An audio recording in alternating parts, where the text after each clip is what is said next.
Taupo. Rangitoto. Waikato. All pretty tricky Māori words to pronounce, but getting it right is easier than you might think. Brianne Te Pā teaches Māori at Auckland's Rangitoto College and often hears her school's name mispronounced. She says most sounds made in Māori are similar, if not the same, as in English. Pera I te oronga, ka whakahua tika tātou katoa I te kupu Pākehā singa, nō reira e tai ana tātou te whakahua I tērā oro te ngā, I roto I te kupu singa. Tumamo Harawira presents the Māori news at Radio Whaea.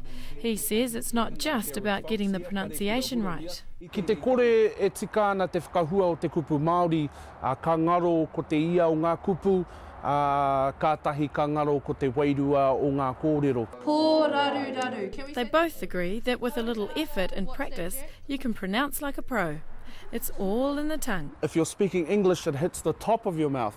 If you're speaking Māori, the tongue, for proper pronunciation of te reo Māori, your tongue hits the back of your teeth. Taupo. Whānau. Waikato.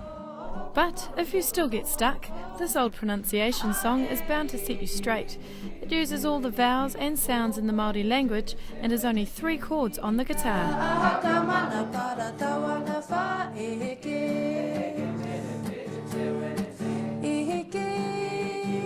Victoria Makutu, Prime News.